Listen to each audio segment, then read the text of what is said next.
Let's go live to Dnipro. Masha Balikova, grain market observer from AgriCensus, joins me live. Good morning to you.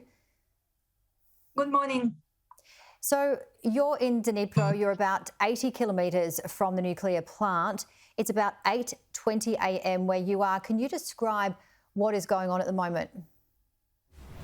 Well, fortunately, my city is still calm, and we're hoping it will be the same. But yeah, after that night when the nuclear station was attacked, it was really bad night because everybody was checking the news, and we were trying to do something to just, to stay safe if anything bad really happens. And after that night, a lot of people from here just decided that it's time to leave. So currently, the roads to the western Ukrainian is just complete mess. Like, for example, my friend, she left yesterday in very, very early morning, and for now she only got like 200 kilometers because it's just a mess. And there are two ways to go out of the city, which one is by the track and another is by the rail. But you can imagine what is going on the rail stations. Like, if you have been watching Titanic, for example, the movie, there was a scene at the end when the vessels start to sink, and people were trying to get out and stay alive and just jumping on each other's hands. So that's exactly what is happening right now on the rail stations. So you can imagine that. And we decided to stay at least for a few days more and to see what is happening here. Like, if it will be still calm, we probably will stay for more. But of course, if some more attacks or some attacks will appear in my city, I think we will also try to leave. Yeah. And I believe there's a population usually of around 1 million where you are. You mentioned a lot of people leaving. What is it like in the streets when you can go out to buy the local groceries? What are people doing and saying when you are able to head out? Mm-hmm. Well, of course, less people on the streets because many left. But at the same time, when you go to the shops, to the grocery, there are still queues. But at the same time, some products, especially some cheap products like cheap bread, cheap butter, some pulses, for example, they gone. Like, they still trying to bring more, but for now, for yesterday, for example, I went to buy some snacks in terms we are living, and like, I noticed that butter is gone. Like, yeah, some bread has gone. So yeah, it's also making you feel the stress, even if you are okay. Like, if you don't panic when you go to the shop and see all that people trying to buy more and more and more. Yeah. And the same is in the pharmacies. So there are still queues and people trying to buy something. But for example, some things like, I don't know how you call that. It's yacht to protect from the radiation. You have to put it inside. So it's not available anymore. Some other stuff like what is really needed for the army is not available anymore. For example, my husband, he has asthma.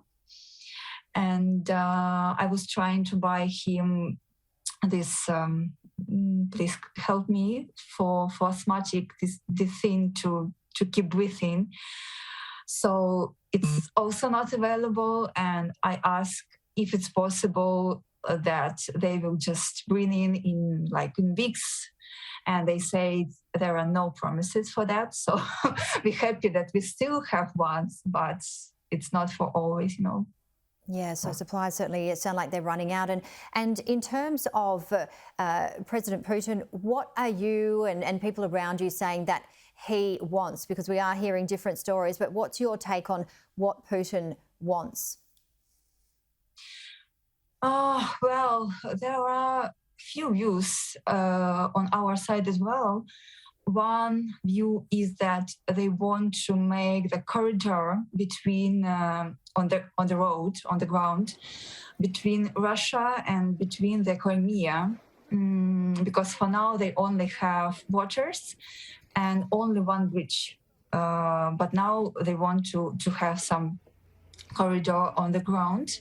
That's why they trying to take control over all that cities on the Azov Sea coast. But the other thing is that people also think that he just wants to take Kiev because it's capital and just to put his own leader. That's why there are very hard fights in Kiev for all that week. And another view is just that he's just crazy, to be honest. And he see that our soldiers, our army is just given hard, they are supported, they are so angry and they are ready to fight. And for now, we are fighting good, like we're really proud of them. And I think he was not expecting that. And as Russia is already out of the game, I mean, in terms of economic, because almost each country already blocked them, apart from China or Pakistan. So I think he's just going mad and just wants to take more and more cities.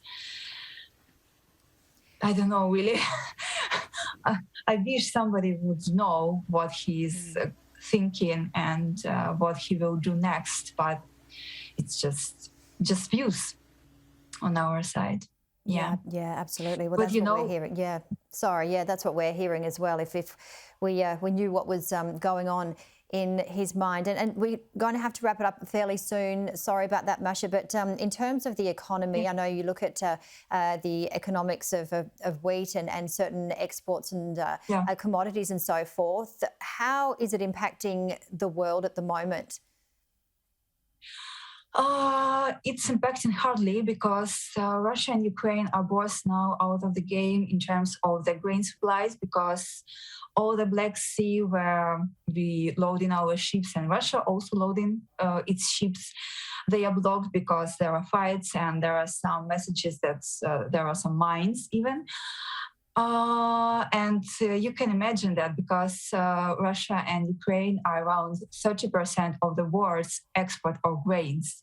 So it's a huge part, and at once they are just absent on the market. So all those buyers who used to buy from Ukraine or Russia, they have to find any switch. And currently, Australia, for example, is one of the possible suppliers, but Australia has very limited capacity and it sold already a lot and until June, but the guys looking for some spot suppliers, some nearby supplies. So they all now went to Europe, and European prices were coming up like very hardly, more than 100 USD per ton just in few days. You can imagine that.